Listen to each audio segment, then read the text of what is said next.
I'm going to be reading from my short story collection, The Secret History of My Hometown, which is set entirely in Cranbrook, BC, where I grew up in the 70s and 80s. So I grew up in school learning of Canadian history and learning a bit about the history of my hometown. And I confess I found it a little boring at the time. There was always this sense that American history is so dramatic and much more interesting, and what was happening in my hometown was just a little less than that. So the conceit of this collection is that I wanted to improve on the history of my hometown, certainly by putting a bunch more famous people in its city limits.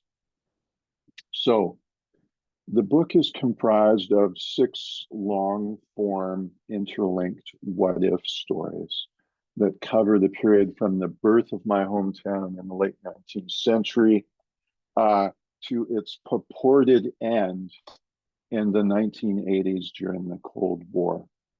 So I won't give away any spoilers here. You'd need to read the last story to hear the fate of my hometown, but something I very much enjoyed writing.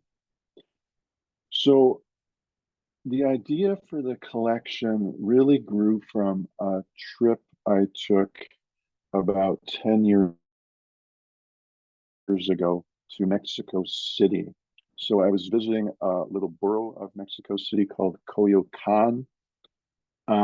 It's where you would find now what's called the Frida Kahlo Museum, or La Casa Azul, as it's known, and a few blocks away, the Trotsky Museum, the Leon Trotsky Museum. So I visited both places. The Trotsky Museum is essentially as it was when Leon Trotsky last lived there in about 1936.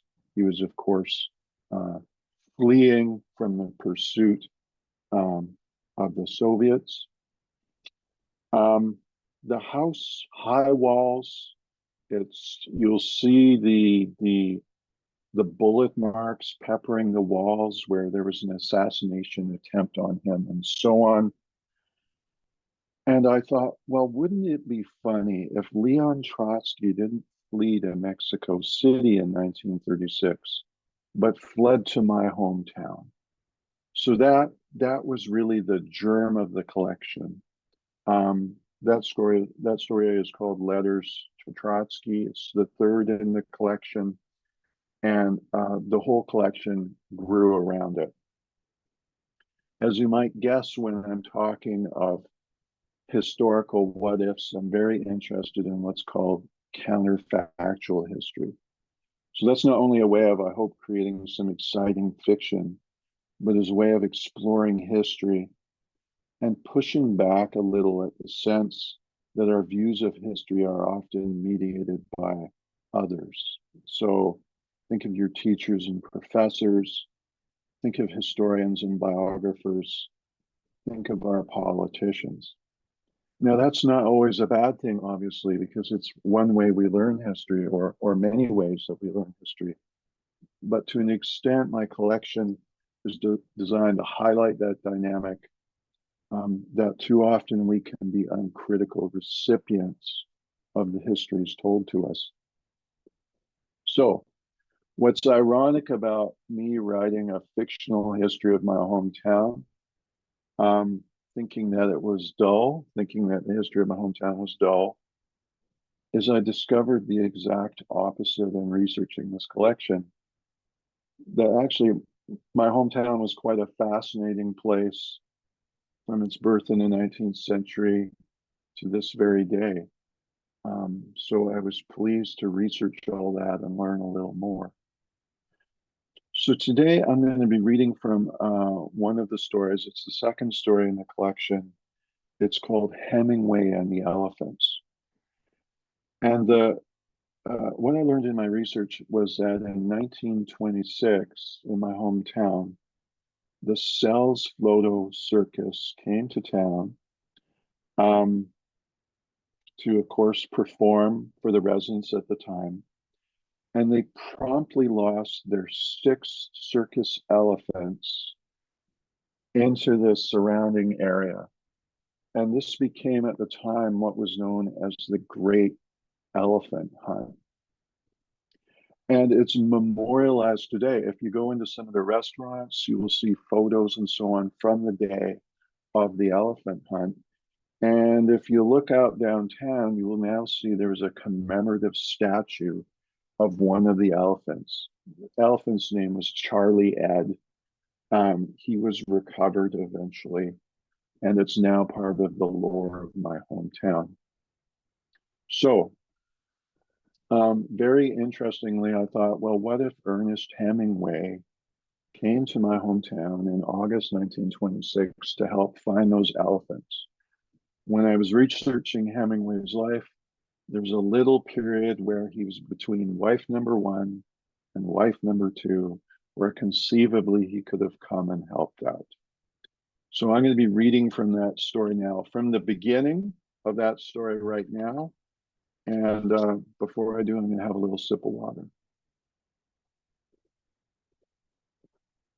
So, Hemingway and the elephants. It's a funny photo, though none of us, not even the little elephant, Charlie Ed, are smiling. My father is the one in the brown Stetson holding Charlie Ed's cinch rope so he won't bolt with the ponderosas behind us.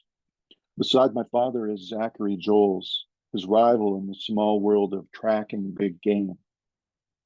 There's top-hatted Mr. Gardner from the Sal's Floto Circus, and Luther Polk, his assistant, looking as slouched and beaten down as only an assistant to Mr. Gardner could. What's so funny is that just out of frame is me, Mary Lapointe, vomiting on a juniper shrub because of my unborn baby, and holding me a little low on my waist is Ernest Hemingway. You're ruining good gin, Mary, Hemingway is saying. It's 1926 and he is 27 to my 18. Hemingway came to us between wives, between Hadley, number 1, and Pauline, number 2, mid-August, as I remember, because by then Zachary and some hunter client of his had found the first of the 6 escaped elephants out near Wycliffe, and Zachary had blown his share of the reward money on Canadian Club whiskey and heady clam. Well, it was a dusk of blood orange light and cricket song when Hemingway pulled up outside our shack on Joe Salt's buckboard. Here was this tall mustached man in a brown jacket and sweater with a fat leather suitcase in one hand and a loaf of bread in the other. He traipsed across the parched postage stamp of scrub my father had bought after the war and said, "Is this where I can hire Lucien Lapointe, animal tracker?" Man at the Baker Hotel said, "If Zachary Joels wasn't free, try Lucien Lapointe. Zachary Joel's a rummy and in the pay of Milton Posey. 2 strikes." My hand went to my swelling belly. A man, anyone near me and my unborn baby was an occasion for fear. I drank a swallow of my tea and picked myself up from my chair. "I'm Mary Lapointe, and you're on Lapointe land, Mr. Hemingway. Ernest Hemingway. Now, Lucien Lapointe, you return to wherever it is that you came from, Mr. Ernest Hemingway, because it'll be dark as stink soon, and there ain't nowhere for you to stay on Lapointe land." Joe Salt's buckboard rattled away into the dim, ruddy dusk. Hemingway had stopped in the middle of our yard and was admiring the roseate light as it seeped from a long row of craggy peaks, our share of the Rocky Mountains. "Colors remind me of Switzerland," Hemingway said. "The Alps. The gloaming is what they call this time." The mountains turned violet as the last rays of the sun vanished, and wherever this Switzerland was, it probably looked violet too. And so what? They were just mountains and always would be just mountains. And wherever this Switzerland was, I would always never see it. Don't matter what they call this time, time for you to leave. Hemingway's foot tapped the busted edge of the porch. Have a cup of that tea if you're offering. I snorted. You got a baby in you, Ernest Hemingway? Because if you do, that Angelica tea will get rid of it. Hemingway sat down in my father's vacant chair, and his air of can-do puffery vanished with the last of the light. Long, long country, he said. 4 days on the train from Montreal. He wiped his face with a red handkerchief and sipped something from a steel hip flask.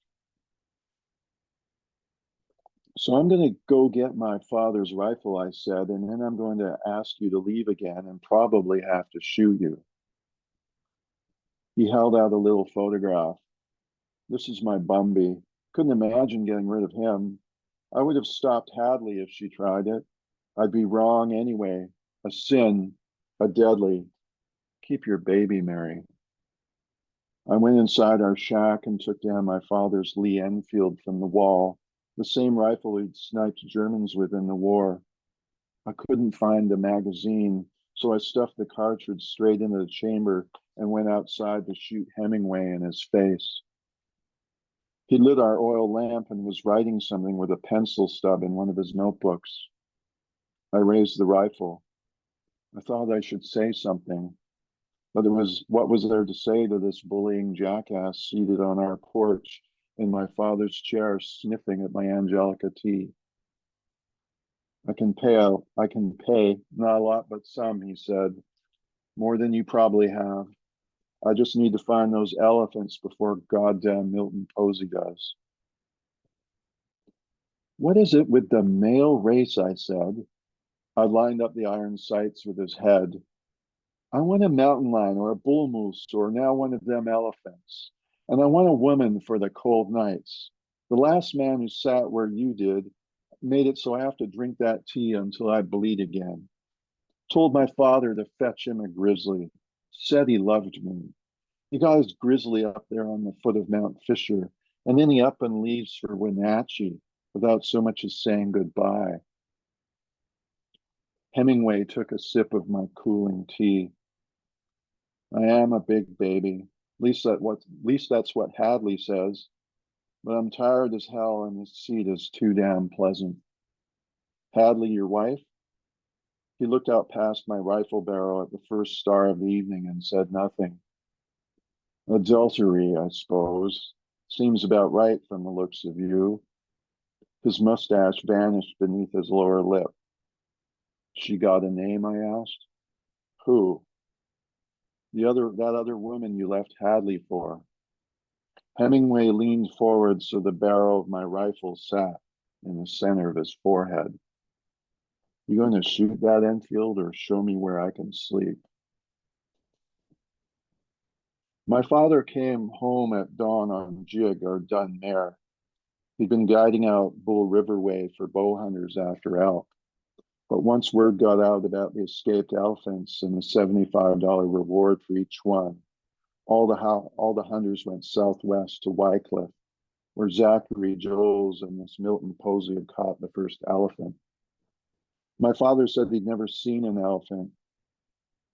He knew bear, elk, deer, moose, cougar. An elephant might as well have come from Mars for all he knew about tracking one. That isn't me in my bed, I hope, he said. He spoke in French. He hardly spoke in English anymore since the years he fought in the war at Ypres and later at Passchendaele. The butcher show he'd suffered in the trenches came to him in English words, and if he didn't speak them, he wouldn't ache from the gunfire, the artillery, the chlorine gas, the dying men, and the dying horses. That's Ernest Hemingway, I said. I explained that Hemingway wanted to see the elephants and was going to pay handsomely. He was some sort of writer, a journalist maybe. My father stooped over Hemingway, who was still asleep on his side in a fetal curl. You never heard my father coming. even when he walked with his hobnail boots on the creaking planks of our floor. It was as if he never touched the ground, or at the last minute the earth pulled away from his tread. Why do they all look in pain when they sleep? He asked. This one looks worse than the one hunting grizzly. My father lay down on my cot on the other side of our one-room shack behind the blanket I'd hung up. Tell him to go back home, he said. Tell him elephants aren't in my nature. Soon I couldn't even hear my father's breathing. His sleep was a succession of short and long silences, a Morse code I could hardly understand beyond the first few words. Please, please, and no. It was another hour before Hemingway woke up. He came out onto the porch and I gave him a cup of tea, but not the Angelica tea I was drinking to make me bleed. I gave him my father's Jackson's of Piccadilly Earl Grey, which was all he'd drunk for most of the war. My father is back, I said, sleeping. When do we leave? Hemingway asked. My father doesn't know anything about elephants. None of us have ever seen an elephant or their tracks or their shit or smelled their piss. Not too many LaPointes get in town for the circus. How hard can it be to track a 3-ton pachyderm? Pachyderm wasn't a word I knew back then. I'd heard a man in a moth-eaten bowler hat use it at the Chinese store in Moye, which is where I had to buy the Angelica tea so my father wouldn't find out from any locals that I was pregnant. Those pachyderms are in an ugly mood, the man in the bowler had said to Mr. Sun, whose store it was. Tore up Neufeld's orchard and took down every fence the man had. Nothing left but to shoot the lot of them. I knew they were talking about the elephants, but I thought pachyderm was from another language, not English. I pronounced each syllable as Hemingway had. Pack-e-derm. Hemingway wrote the word down on a piece of paper from his notebook and gave it to me. Pachyderm means elephant, rhino, or hippopotamus, he said. Don't read, I said. Don't or can't. Didn't go to school. Everything I know is from out there, the bush, or my father. I almost added the name of the hunter, John Stiles, who'd made me pregnant and left for Wenatchee to hunt mallards. Surely I'd learned something from him. There's that Catholic school I came across, Hemingway said. You want to know about that school? A constable comes with Father Lewis one day. Knock, knock, knock. We're here to educate Mary in the ways of the Lord. Here's a piece of paper that says we can. I'm barely 6, you know, and my mother was still alive back then. My father hides me in our guiding hut out on the west arm of the St. Mary River. Then he's off to war, leaving my mother alone. She dies from tuberculosis in the winter of 16. I didn't even know for half a year. She just stopped visiting the hut one day. I thought she was angry with me. I was alone until 1918. That's when my father comes back with his victory medal and his shell shock. My father said my living alone in that hut was better than having priests and nuns for teachers. Hemingway looked away at Mount Fisher. Is that why you don't want your child? He'll get taken because you're beggared? Don't you understand anything, Ernest Hemingway? The thing that John Stiles put in me is as good as dead. I'll leave there on that minor cliffhanger. But thank you so much for listening. It's most of the stories are 30 to 40 pages long and interlinked. And if you're interested in reading more, I have a website, andrewboden.com, and you can learn about how to purchase a copy if you're interested. And that's the end of my business spiel.